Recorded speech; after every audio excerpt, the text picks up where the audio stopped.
What's going on, everybody? It's four-time Madden champ Pav back with another video. In this video, we're going to be doing another defensive drive breakdown on just Madden 26 defense and how you could get better with both defense and the switch stick. So in this video, this is a ladder gameplay versus a really, high-level player. He's going to be in this gun bunch, and this gun bunch is actually pretty good in this year's Madden, like it always is, right? But it is great at attacking like the deeper parts of the field. So for example, verticals, it's going to be a great route concept that people are going to struggle with. The streak on the outside is going to clear out all this space so you can fit that vertical crossing route in. Other plays that are really good out of this, like bench pivot, very hard to switch stick that route, right? You got to be on top of that. More plays, just streaks and like posts, like double post type route combos where you have post across the middle, running back wheel routes, right? There's a lot of things in bunch that you got to account for. Hard to switch stick everything, right? Whether it be the running back routes, the tight end drags, the zig routes, and then the verticals. So if you're struggling against bunch and or just in general on defense, watch this video. I'm going to break down how I play defense in this game, and we're going to get multiple stops playing like this. So you see right here, first play, we're going to be in the 1-4-6 defense. We're just going to do a little send 3, and you're going to see this is great defense. What I did on this defensive play is we had this this 3-rec shoot down, this 3-rec zone, hook zone from my safety, allowing me to jump up and guard this running back, or this wide receiver crosser. On the back end, however, there is that tight end wheel route, which is so good on verticals, but he could throw that, right? It's a risky read. We have zone coverage there, but you're going to see this hook zone. He's going to make a really good play on this running back route. You can see we're going to play the play.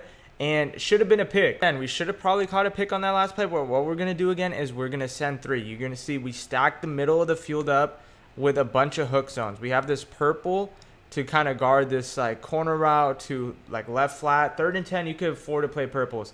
Right side, we have the cloud flat, right? We don't want him to throw this corner route in that area. We're just playing a little passive. You could do that in this year's game. And right here, this is what we want. We allow him to throw the flat and we make the tackle. Very crucial part of the game is making the tackle. We're going to play coverage again. Some people struggle versus coverage. Some people struggle versus the blitz. My opponent was cooking me up every time I blitz, so I said, you know what, let's play coverage now. You're going to see the defense. So last play, he ran this tight end flat. This play, we have a zone to cover that.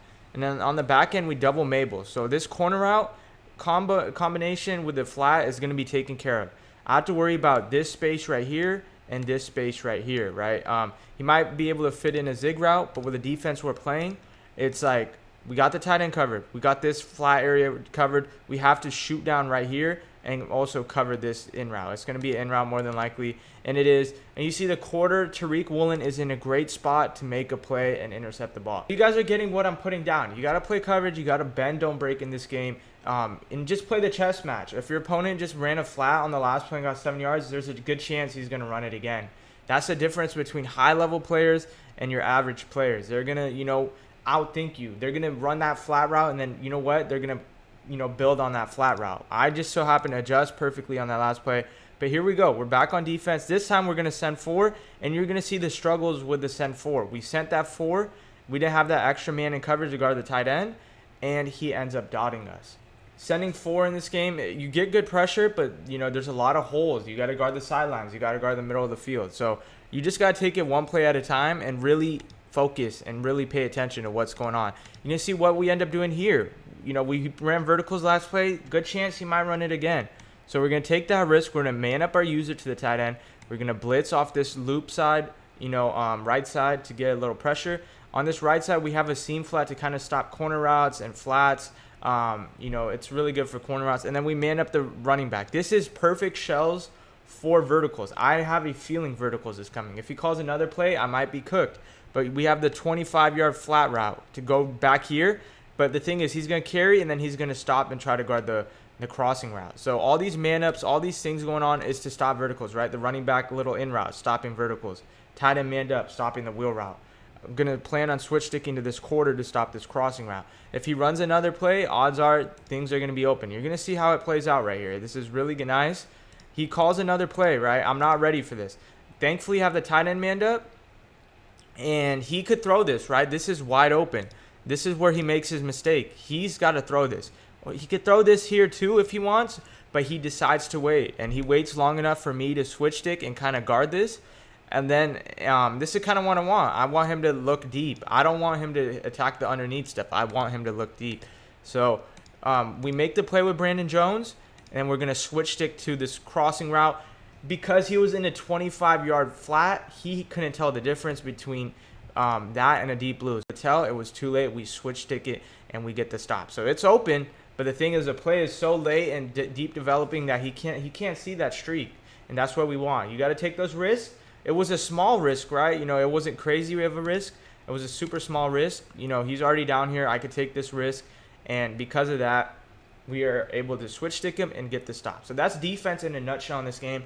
You do a little send 3, you do a little send 4, you do a couple man-ups, and you rely heavily on that zone coverage. I personally think zone is really good in this game with the mixture of the pass rush and the pressure that you could get.